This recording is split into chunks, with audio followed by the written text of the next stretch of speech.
அப்புறமா வழக்கம்போல நம்ம ஹீரோயின் வந்துட்டு டான்ஸ் கிளாஸ்ல டான்ஸ் ஆடிக்கிட்டு இருக்கா. அப்ப கண்ணாடியை பார்க்கும்போது அவளுக்கு ஏதோ வித்தியாசமா தெரியுது. என்னன்னு கண்ணாடியில் அவ தெரியறதுல அவன் ஃப்ரெண்டு மார்கெட்னு ஒருத்தி இருக்கா இல்லைங்க, அவ தெரியற மாதிரி இருக்கு. ஃப்ரெண்டு மார்கெட் இருந்துட்டு உடனே என்ன பண்ண ஆரம்பிச்சிட்டான்னா கண்ணாடியில தலைய வச்சு இடி இடிச்சு அந்த கண்ணாடியை உடைக்க பாக்குறான். ஹீரோயின் இதெல்லாம் பார்த்துட்டு பயங்கரமா கத்திட்டா. கத்துனதுக்கு அப்புறம் அவளை எல்லாருமே திரும்பி பாக்குறாங்க. அப்புறம் அவ கண்ணாடியை திரும்பி பார்த்தா அந்த கண்ணாடி எல்லாம் நார்மலா இருக்குது. எல்லாம் இவளோட கற்பனை போல. ஹீரோயின் அப்புறமா வந்துட்டு வேகமா ஓடுறா. எங்க ஓடுறான்னு பாத்தீங்கன்னா அந்த மார்க்கெட் இருப்பல்ல, அவ வீட்டுக்கு தான் ஓடுறா. அங்க ஓடி போய் பார்த்ததுக்கு அப்புறமா இவளுக்கே ஒரு ஷாக்கு. என்னன்னு பாத்தீங்கன்னா பொண்ணு இருக்கா இல்லைங்க, அவளோட வீட்டு மேல அவன் நின்றுட்டு இருக்கான். நம்ம ஹீரோயின் வந்துட்டு கூப்பிடுறான். நம்ம ஹீரோயினை திரும்பி பார்த்துட்டு என்ன பண்றான்னு பாத்தீங்கன்னா கையில வச்சிருந்திருப்பா போல, அதை வச்சு கழுத்து அறுத்துட்டு அப்படியே வீட்டு மேல இருந்து விழுந்துடுறா. நம்ம ஹீரோயின் வந்துட்டு ஓடி போறா அவளை பாக்குறதுக்காக. ஹீரோயின் இருக்கா இல்லைங்க, இந்த ஊர்ல செக்யூரிட்டிஸ் மாதிரி ரெட் கலர் ட்ரெஸ் போட்டு நிறைய பேர் இருப்பாங்க. இவங்க என்ன பண்றாங்கன்னு பாத்தீங்கன்னா நம்ம ஹீரோயின் வந்துட்டு அவளை பார்க்க விடாம அவளோட வீட்டுக்கு கூட்டிட்டு வந்துடுறாங்க.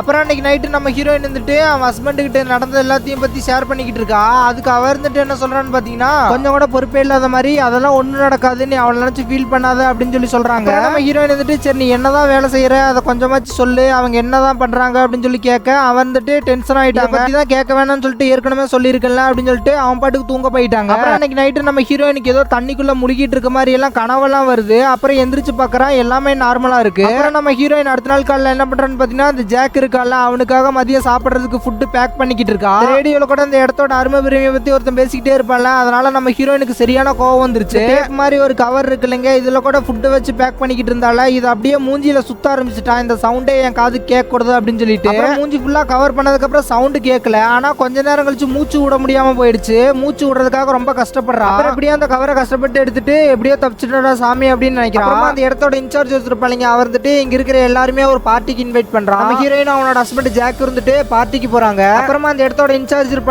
அவன் பேச ஆரம்பிக்கிறான். பேசினதுக்கு அப்புறம் என்ன சொல்றான்னு பாத்தீங்கன்னா நம்ம ஹீரோயினோட ஹஸ்பண்ட் வந்து ஸ்டேஜுக்கு கூப்பிடுறான். கூப்பிட்டுட்டு உன்னை நான் சீனியரா ப்ரொமோட் பண்றேன் அப்படின்னு சொல்லிட்டு அவனுக்கு ப்ரமோஷன் கொடுக்குறான். நம்ம ஹீரோயினுக்கு இதை பாக்குறதுக்கே சுத்தமா பிடிக்கல. அப்புறம் அவன் என்ன பண்றான்னு பாத்தீங்கன்னா எந்திரிச்சு போய் ஒரு ஓரமா நின்று அழுதுட்டு இருக்கா. அப்புறமா நம்ம ஹீரோயினோட ஃப்ரெண்ட் இருக்கா இல்லைங்க, அவ வந்துட்டு என்ன பிரச்சனைன்னு சொல்லி நம்ம ஹீரோயின் கேட்டு நம்ம ஹீரோயின் வந்துட்டு இவன் என்ன சொல்றான்னு பாத்தீங்கன்னா ஏற்கனவே மார்க்கெட் இந்த மாதிரி ஏதோ பிரச்சனை இருக்கு இந்த இடத்துலன்னு சொல்லி சொன்னா என்கிட்ட. அது மட்டும் இல்லாம நானும் அந்த ஹெட் குவார்டர்ஸ்க்கு போனேன். அந்த போனதுக்கு அப்புறம் தான் எனக்கு நிறைய விஷயம் தெரிஞ்சது, எனக்கு என்னென்ன ஞாபகம்லாம் வருது அப்படின்னு சொல்லி சொல்ல ஹீரோயினோட ஃப்ரெண்ட் வந்துட்டு இவளுக்கு சமாதானம் சொல்லுவான்னு பாத்தீங்கன்னா இவன் என்ன கேட்கறான்னு பாத்தீங்கன்னா நம்ம ஹீரோயின்ட்ட அந்த இடத்துக்கு போகணும்னு உனக்கு தெரியாதா, அவங்க தான் நம்மள போக வேணும்னு சொல்லியிருக்காங்களா அந்த இடத்துக்கு, எதுக்கு அந்த இடத்துக்கு போகணும்னு சொல்லிட்டு நம்ம ஹீரோயினை திட்ட ஆரம்பிச்சுட்டா. அவ பாட்டு கிளம்பிட்டாங்க. நம்ம ஹீரோயினுக்கு ஒண்ணுமே புரியலங்க, என்னது இவன் நம்ம ஃப்ரெண்டு தானே, இவன் ஏன் இப்படி பண்றான் அப்படின்னு சொல்லிட்டு கொஞ்ச நாள் கழிச்சுட்டு எல்லாரும் நம்ம ஹீரோயினோட வீட்டுக்கு பார்ட்டிக்கு வர்றாங்க. அதாவது இந்த இடத்தோட இன்சார்ஜ் ஒருத்தர் இல்லைங்க அவனும் வரான். ஹீரோயின் கிச்சன்ல தனியா சமைச்சுக்கிட்டு இருக்கா. அப்ப அந்த இன்சார்ஜ் மட்டும் போயிட்டு நம்ம ஹீரோயின் பேசுறான். என்ன பேசுறான்னு பாத்தீங்கன்னா க்ளோஸ் ஃப்ரெண்டு உன்னை நம்பாம போயிட்டா பாத்தியா, நீ எப்படி மார்கரெட்டை நம்பாம போனியோ அதே மாதிரிதான் உன்னையும் நம்பாம போயிட்டா. இவ்வளவு பிரச்சனை நடந்ததுக்கு அப்புறம் நீ எங்களுக்காக சமைச்சு கொடுக்குற பாத்தியா, நீ ரொம்ப குட் கேர்ள்பா அப்படின்னு சொல்லிட்டு நம்ம ஹீரோயினை கலாச்சிட்டு அவன் பாட்டுக்கு போறாங்க. ஹீரோயினுக்கு சரியான கோவம் வந்துருச்சுங்க. அப்புறமா எல்லாம் சாப்பிட போயிட்டாங்க. கம்பெனில புதுசா ஒருத்தன் ஜாயின் பண்ணிருக்கலாம். அவனோட ஒய்ஃப் கிட்ட நம்ம ஹீரோயின் என்ன கேட்கறான்னு பாத்தீங்கன்னா எங்க இருந்து வர்றீங்க, உங்களோட சொந்த ஊர் இது அப்படின்னு சொல்லிட்டு கேட்கறா. அதுக்கு அந்த பொண்ணு வந்துட்டு நாங்க பிலிப்பைன்ஸ்ல இருந்து வர்றோம் அப்படின்னு சொல்லியிருப்பா. அதுக்கு நம்ம ஹீரோயின் வந்துட்டு என்ன சொல்லுவான்னு பாத்தீங்கன்னா நீங்க மட்டும் இல்ல, இங்க இருக்கிற பாதி பேர் பிலிப்பைன்ஸ்ல இருந்து தான் வந்திருக்காங்க, அது இருக்கட்டும் நீங்க ஹனிமூன் எங்க கொண்டாடிங்க அப்படின்னு சொல்லிட்டு நம்ம ஹீரோயின் கேட்டுட்டு அதுக்கு பதிலையும் அவளே சொல்லுவாங்க. அந்த பொண்ணு கிட்ட நம்ம ஹீரோயின் வந்துட்டு நீ ஃபர்ஸ்ட் ட்ரெயின்ல தான் மீட் பண்ண அவனை, உன் டிக்கெட்டை கூட நீ தொலைச்சிருப்பியா அப்படின்னு சொல்லி சொல்றாங்க. ஒரே ஆச்சரியத்தோட பாக்குறாங்க, என்ன நம்ம லைஃப்ல நடந்ததெல்லாம் இவளுக்கு எப்படி தெரியும் அப்படின்னு சொல்லிட்டு. அப்புறம் நம்ம ஹீரோயின் என்ன சொல்றான்னு பாத்தீங்கன்னா இன்சார்ஜை பார்த்துட்டு இதுக்கெல்லாம் காரணம் இவன் தான் அப்படின்னு சொல்லி சொல்றான். பழைய நினைவுகளை எல்லாம் அழிச்சிட்டு இவன் தான் இந்த மாதிரி பண்ணிருக்கான் நம்மள அப்படின்னு சொல்லிட்டு நம்ம ஹீரோயின் சொல்ல யாருமே நம்ம ஹீரோயின் நம்ப மாட்டேங்கிறாங்க. நம்ம ஹீரோயின் வந்துட்டு நான் இந்த மாதிரி அவங்க வேலை செய்யற இடத்துக்கு போனேன், அந்த ஒரு கண்ணாடியை தொட்டதுக்கு அப்புறம் தான் எனக்கே எல்லாம் தெரிஞ்சது அப்படின்னு சொல்லி சொல்ல நம்ம ஹீரோயின் எல்லாம் ஒரு மாதிரியா பார்க்க ஆரம்பிச்சிட்டாங்க. இன்சார்ஜ் இருந்துட்டு என்ன சொல்றான்னு பாத்தீங்கன்னா அந்த இடத்துக்கு போக கூடாதுன்னு தெரிஞ்சு போயிருக்கா, இவ சொல்றத போய் நீங்க நம்புறீங்களே அப்படின்னு சொல்லிட்டு பார்ட்டி விட்டு எல்லாருமே கிளம்பிடுறாங்க. அப்புறமா நம்ம ஹீரோயின் இருந்துட்டு அவன் ஹஸ்பண்ட் போய் பேசுறான். இந்த இடத்த விட்டு போயிடலாம், இந்த இடம் ரொம்ப மோசமானது, இங்க இருக்கிறவங்க எல்லாம் ஆபத்தானவங்க அப்படின்னு சொல்லிட்டு நம்ம ஹீரோயின் ஹஸ்பண்ட சொல்லுவா. அதுக்கு அவனும் வந்துட்டு சரி இன்னைக்கு நைட் நம்ம கிளம்பலாம் அப்படின்னு சொல்லி சொல்லுவா. அப்புறம் ஜாக் இருந்துட்டு கார்ல வெயிட் பண்ணிக்கிட்டு இருப்பான். அன்னைக்கு நைட்டு நம்ம ஹீரோயின் வந்துட்டு சரி கிளம்பலாம் போ அப்படின்னு சொல்லி சொல்ல வந்துட்டு காரை ஸ்டார்ட் பண்ணாம நான் பண்றதெல்லாம் உன் நல்லதுக்காக தான் என்ன மன்னிச்சிரு அப்படின்னு சொல்லி சொல்லுவான். நம்ம ஹீரோயினுக்கு எதுவுமே புரியாம என்னடா நீ சொல்ற எனக்கு ஒன்னும் புரியல அப்படின்னு சொல்லி பேசிக்கிட்டே இருக்கும்போது செக்யூரிட்டிக்காக ரெட் கலர் ட்ரெஸ் போட்டவங்க ஒருத்தவங்க இருப்பாங்க. அவங்க இருந்துட்டு நம்ம ஹீரோயினை கார்ல இருந்து வெளியே இழுத்துட்டு ஒரு இடத்துக்கு கூட்டிட்டு போவாங்க. அவங்க என்ன பண்ணுவாங்க பாத்தீங்கன்னா நம்ம ஹீரோயினோட கையும் காலையும் கட்டி போட்டு நம்ம ஹீரோயினுக்கு கரண்ட் ஷாக் கொடுப்பாங்க.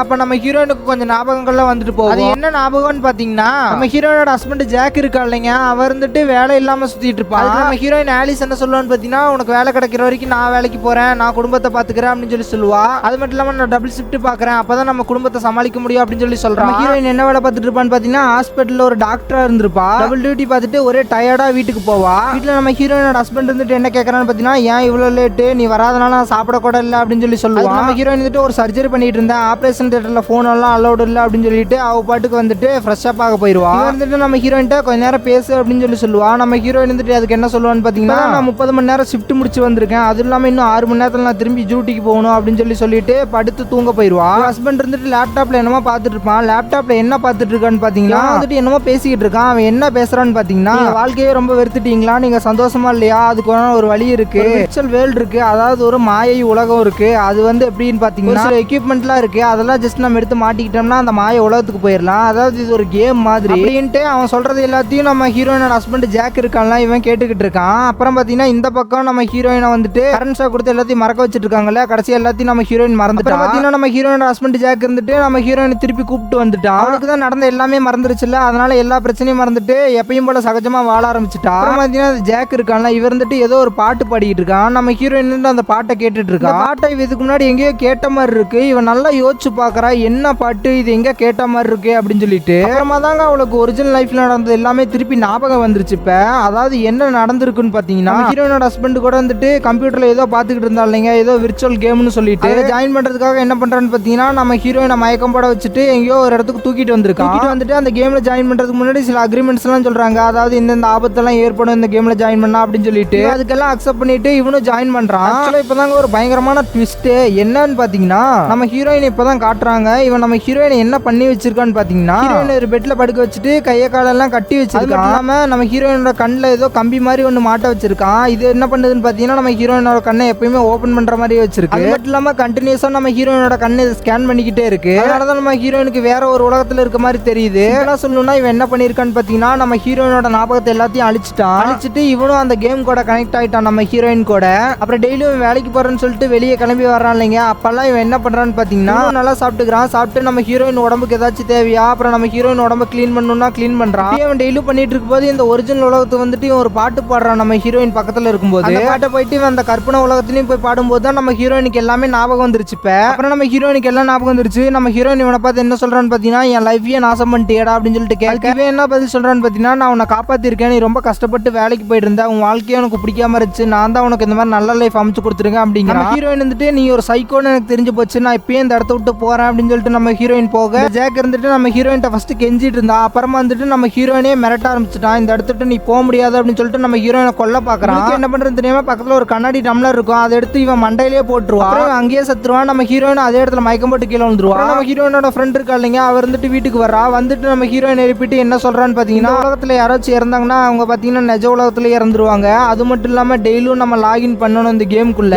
டெய்லியும் வேலைக்கு போறேன்னு சொல்லிட்டு போய் லாகின் பண்ணிட்டு வருவான் உனக்கும் சேர்த்து. அதனாலதான் நீயும் உயிரோட இருக்க. நீ பொண்ணு ஹெட் குவார்டர்ஸ்க்கு போகணும், அதாவது அந்த தடை செய்யப்பட்ட பகுதி இருக்கு இல்லைங்க, அதுக்கு போகணும்னு சொல்லி சொல்றான். அப்படி மட்டும் நீ போகலன்னா உன் உயிருக்கே ஆபத்து. அது மட்டும் இல்லாம அந்த செக்யூரிட்டி அந்த இடத்துக்கு நிறைய பேர் இருப்பாங்கல்ல, அவங்க எல்லாம் உன்னை கொல்ல வர ட்ரை பண்ணுவாங்க, அதனால போ அப்படின்னு சொல்லி சொல்றான். நம்ம ஹீரோயின் ஆலிஸ் இருந்துட்டு இவட்ட என்ன கேட்கறான்னு பாத்தீங்கன்னா, இதெல்லாம் உனக்கு எப்படி தெரியும், இதெல்லாம் தெரிஞ்சு நீ ஏன் இருக்க அப்படின்னு சொல்லி கேட்கறான். இந்த இடத்துக்கு பிடிச்சுதான் வந்தேன், அது மட்டும் இல்லாம என் குழந்தைங்க இங்கதான் இருக்காங்க அப்படின்னு சொல்லி சொல்றா. இவ இது ஒரு பொய்யான வாழ்க்கைன்னு தெரிஞ்சு இவ இங்கதான் வாழ்ந்துகிட்டு இருக்கா ரொம்ப நாளா. அப்புறம் இந்த இடத்தோட இன்சார்ஜ் இருக்கா இல்லைங்க, அவனுக்கு வந்து யாரோ வந்துட்டு கால் பண்ணி சொல்றாங்க இந்த மாதிரி ஜாக் செத்து போயிட்டான் அப்படின்னு சொல்லிட்டு. இந்த பக்கம் நம்ம ஹீரோயின் என்ன பண்றான்னு பாத்தீங்கன்னா, வேகமா ஓடி போயிட்டு கார்ல ஏறுறா. அப்புறம் யாரோ ஒருத்தர் வந்துட்டு நம்ம ஹீரோயினை பிடிக்கலான்ட்டு வர நம்ம ஹீரோயினோட ஃப்ரெண்டு தான் வந்து காப்பாத்துறான். நம்ம ஹீரோயின் வந்துட்டு காரை ஸ்டார்ட் பண்ணிட்டு கிளம்பிட்டான். இந்த இடத்துல செக்யூரிட்டிக்காக நிறைய பேர் இருப்பாங்கல்ல, அவங்க எல்லாம் காரை எடுத்துட்டு நம்ம ஹீரோயினை துரத்திட்டு போறாங்க. பாத்தீங்கன்னா இந்த இடத்துல ஒரு சரியான கார் சேசிங் சீன். நம்ம ஹீரோயினை எல்லா காரையும் பறக்க விட்டுட்டு அவ பாட்டுக்கு போய்கிட்டே இருக்கா. அப்புறமா நம்ம ஹீரோயின் ஹெட் குவார்டர்ஸ் பக்கத்துலயே போயிட்டா. போனதுக்கு அப்புறம் என்ன ஆகுதுன்னு பாத்தீங்கன்னா, வீல் ஒரு இடத்துல மாட்டிக்கிச்சு. ஹீரோயினை பின்னாடியே நிறைய பேர் துரத்திக்கிட்டு வராங்களா, அதனால என்ன பண்றான்னு பாத்தீங்கன்னா, சரி வேற வழியே இல்லை அப்படின்னு சொல்லிட்டு காரை விட்டு இறங்கி ஓட ஆரம்பிச்சுட்டா. நம்ம ஹீரோயினோட கார் இருக்கு இல்லைங்க, அது வந்துட்டு வழியிலே மாட்டிக்கிச்சு. அதனால என்ன ஆகுதுன்னு பாத்தீங்கன்னா, ஹீரோயினை துரத்திட்டு வந்தாங்களா, அவங்களாலையும் வர முடியாது, அவங்களும் இறங்கி ஓடிதான் வராங்க நம்ம ஹீரோயின் பின்னாடியே. நம்ம ஹீரோயின் வந்துட்டு உயிரை கையில பிடிச்சிட்டு ஓடி வர்றாங்க.